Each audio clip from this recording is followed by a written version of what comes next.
অইন বছৰৰ দৰে এইবাৰো দফৰপুৰত দুদিনীয়া কাৰ্যসূচীৰে ৰবিদাসসকলৰ জন্ম জয়ন্তী উদযাপন কৰা হয়। ৰাতিপুৱা গুৰুজীৰ প্ৰতিচ্ছবিত মাল্যাৰ্পণ, বন্তি প্ৰজ্বলন, বৃক্ষৰোপণ, চাফাই অভিযান, গুৰুজীক পূজা অৰ্চনা, গুৰুজীৰ বাণী প্ৰচাৰ কৰাৰ লগতে বিভিন্ন ধৰণৰ কাৰ্যসূচীৰে পালন কৰা হয়।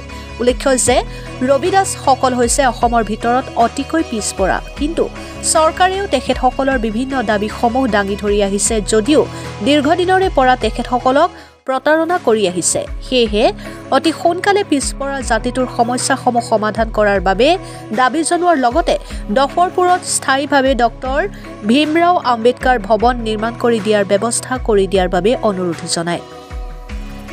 গোলকগঞ্জৰ পৰা আব্দুল মতেলে ৰিপৰ্ট, অৰুণোদয় আছাম। মোৰ নাম শ্ৰী বাসুদেৱ ৰবিদাস, মই ধুবুৰী গৰুপুৰৰ পৰা আহোঁ। কিহৰ কাৰ্যসূচী আছিল আজি? আজি কাৰ্যসূচী আছিল দফৰপুৰত গুৰু ৰবিদাসজীৰ 648তম জন্ম জয়ন্তী উদযাপন, লগতে আমাৰ সমাজক অলপ এনেকুৱা এটা বাৰ্তা বা আগবঢ়াৰ কাৰণে, আমাৰ সমাজক আগুৱাই লৈ যোৱাৰ কাৰণে গুৰুজীৰ বাণী আৰু দফৰপুৰত এই প্ৰাংগণটো ডক্টৰ ভীমৰাও আম্বেদকাৰৰ যিটো ভৱন নিৰ্মাণৰ কাৰ্যসূচী, তাৰ লগত অলপ বাৰ্তালাপ কৰিম। এইখিনি এৰিয়াটো আমাৰ বহুত বেকআউট এৰিয়া, ইয়াত আমাৰ ৰবিদাস সম্প্ৰদায়ৰ মানুহ বহুত আছে, ইয়াত কোনো অসুবিধা নহয়। যিকোনো এটা ভৱন হ'লে এইকেইটা কাৰণে ডিছকাছিং, লগতে গুৰু ৰবিদাসজীৰ অমৃতবাণী, গুৰু ৰবিদাসজী যি কৈ গৈছিল। ৰবিদাসজী কৈছে, ऐसा चाहो राज में मिले सबका अन, छोट बड़े सब बसे ৰহিদাস ৰহে পচন্দ। মানে গুৰুজীৰ কথাটো হ'ল, মই এনেকুৱা এটা ৰাজ্য বিচাৰোঁ যাত সৰু ডাঙৰ সকলোৱে মিলি একলহে থাকে, বসবাস কৰিব, খোৱা বোৱা কৰিব, ভাতৃত্ব ভাৱটো বজাই ৰাখিব। এইবিলাক সন্দেশটো, এইবিলাক যিটো গুৰুৰ বাণী আমি নিজৰ সমাজক গাই শুনাই আছোঁ। এইকেইটাই কাৰ্যসূচী আজি চলি আছে। কালি শোভাযাত্ৰা আছে গুৰুজীৰ।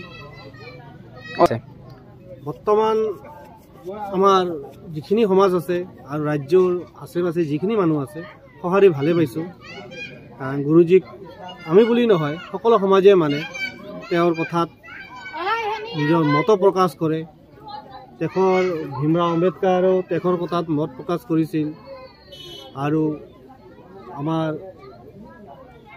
ভগৱান বুদ্ধে তেখেতৰ কথাও আছে। এইকেইটাই কথা। মই ধৰ্মেন্দ্ৰ ৰবিদাস, চনগুৰু জন্ম জয়ন্তী উদযাপন কৰিব 648তম জন্ম জয়ন্তী পালন কৰিলোঁ। পুৱাতে আমাৰ বৃক্ষৰোপণ আছিল, তাৰ পিছৰ কাৰ্যসূচী আমাৰ চনগুৰু ৰবিদাস বাবাৰ পূজা অৰ্চনা, তাৰপিছত আমাৰ আলোচনা পৰ্ব, তাৰপিছত আমাৰ ভজন কীৰ্তন হ'ল। লাষ্ট আমাৰ আছে শোভাযাত্ৰা। শোভাযাত্ৰা ইয়াৰ পৰা আৰম্ভ হ'ব কাছকনা হাইস্কুল, তাৰপিছত আবাৰ এই ৰবিদাস জয়ন্তী প্ৰাঙ্গণতে আহিম। এইখিনিয়ে আজিৰ দিনত অনুভৱ কেনেকুৱা হৈছে? বহুত ভাল, বহুত ভাল।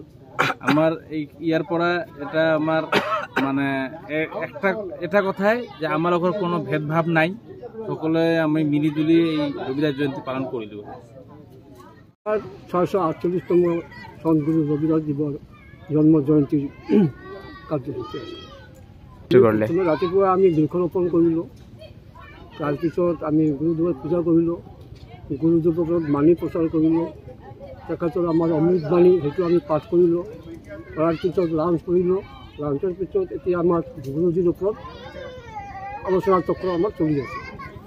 আমি ইয়াৰ বাৰ্তা দিব খুজিছোঁ যে সদগুৰু ৰবিদাস আমাৰ দেৱৰ যেতিয়া জন্ম হৈছিল, সেইটো সময়ত আমাৰ এই দলিত শ্ৰেণীৰ মানুহবিলাকৰ ওপৰত যিটো নিষ্পীড়িত শোষিত হৈ আছিল, যিটো সময়ত আমাৰ মানুহবিলাকক বেলেগ কোনো মন্দিৰত যাব দিয়া হোৱা নাছিল, আমাৰ মানুহবিলাকক লিখা পঢ়া কৰাৰ ব্যৱস্থা কৰা নাছিল, শিক্ষা পড়লে তার উদাহরণ জ্বলন্ত উদাহরণ আমার ডক্টর ভীমরাও আম্বেদকর, তেখেত সম্পর্কে আপোনালোকে সবে জানে।